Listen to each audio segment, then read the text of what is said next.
हैदर शराजी, आप बताइएगा, जो तहरीक इंसाफ के अंदरूनी इख्तलाफात हैं, ज़ाहिर पार्टी में इख्तलाफात होते हैं, मीटिंग्स होती है, डिफरेंस ऑफ ओपिनियन होता है, आप पहले भी रिपोर्ट करते रहे, पार्टी उसको तस्लीम भी कर लेती है, बट नाउ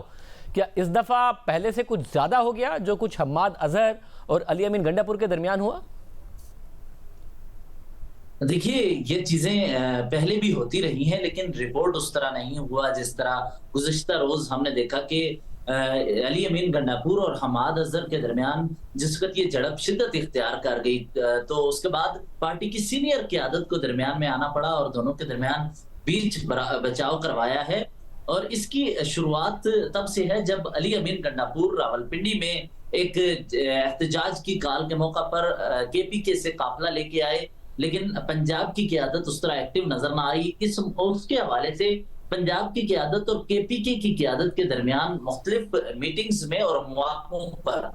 ये जुमलों का तबादला होता रहा कि पंजाब की क़यादत नज़र नहीं आ रही। और अब ये एससीओ का जो इजलास होना था, तो इस मौका पर पार्टी की सीनियर क़यादत से अपोजिशन इत्तेहाद बशमूल महमूद खान अचकज़ई, मौलाना फजलुर रहमान उसमें इत्तेहाद का हिस्सा तो नहीं है, लेकिन अपोजिशन जमातों में से हैं वो। इसके अलावा जमात इस्लामी और दीगर जमातों ने रहनुमाओं ने असद कैसर से राब्ता किया, पार्टी क़यादत से राब्ता किया और कहा कि ऐसे मौका पर आप एहतजाज ना करें। जिसके बाद पीटीआई की सीनियर क़यादत में भी चंद संजीदा अफराद थे जो चाहते थे कि हम ये एहतजाज आगे कर दें, इसीलिए उन्होंने मशरूत एहतजाज की कॉल दी कि अगर बानी पीटीआई से डॉक्टर्स की टीम को मिलवा दिया जाता है तो वो कॉल वापस ले लेंगे। लेकिन इसके बाद जो गुज़िश्ता रोज मीटिंग बुलाई गई थी, तो वो इसी हवाले से डिसीजन लेना था। लेकिन जब अली अमीन गंडापुर के सामने ये मामला आया, तो अली अमीन गंडापुर ने अपना मौक़िफ़ रखा कि मेरे सूबाई असेंबली के मेंबरान गिरफ्तार हैं और केपीके का सामान जो कि गुज़िश्ता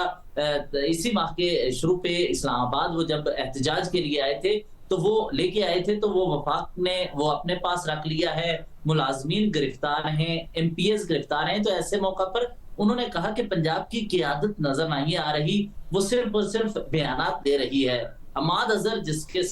बात सामने आए, उन्होंने कहा कि आप ऐसा इल्जामात ना लगाएं। अली अमीन गंडापुर ने हम्माद अज़हर को कहा कि आप सिर्फ रुपोशी में मौजूद हैं और बयान दे रहे हैं कि वर्कर निकले, मोबिलाइज हों, जबकि खुद रुपोशी में दोबारा चले जाएंगे। इस दौरान ये तल्खी की इब्तिदा हुई और हमारे सोर्सेज ये बता रहे हैं कि ये सिर्फ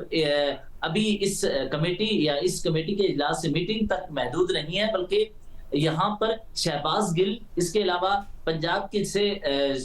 जुल्फी बुखारी और दीगर रहनुमा जिस हम्माद अज़हर के साथी भी हैं, वो मुल्क से बाहर भी मौजूद हैं। लेकिन वो एहतजाज की कॉल देते रहे, लेकिन जो ग्राउंड पे वर्कर्स मौजूद होते हैं या सियासी क़यादत जो वफाकी हुकूमत या रियासती अदारों के साथ मिलकर खैबर पख्तूनख्वा के अमूर चलाती है या फिर पार्लियामान में कार्रवाई को आगे बढ़ाने के लिए राब्ते में होती है, वो ग्राउंड में रहने वाली क़यादत चाहती थी कि इस तरह एससीओ के मौका पर एहतजाज ना हो। तो ये डिफरेंस ऑफ ओपिनियन शिद्दत इख्तियार करते करते लड़ाई तक पहुंच गया। और बैरिस्टर गौर ने इस हवाले से गुज़िश्ता रोज मैंने उनसे बात की कि क्या वजह है कि ये इस हद तक चीजें आ चुकी हैं कि एक दूसरे पर इल्जामात लग रहे हैं। तो उन्होंने कहा कि मेरे लिए तशवीशनाक ये ज्यादा है कि पार्टी के अंदरूनी मामलात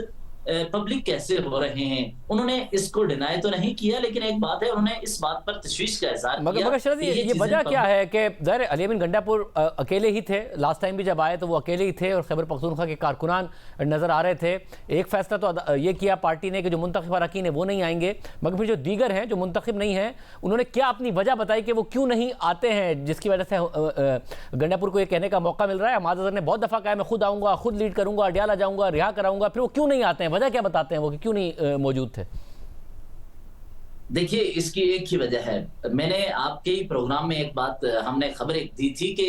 बानी पीटीआई ने जेल से अपने रहनुमाओं को कहा है कि आप निकलें, लेकिन ये रहनुमा ना निकले। इसके अलावा उन्होंने कहा कि मैं अगर जेल में हो सकता हूं तो ये भी जाकर अदालतों से रिलीफ लें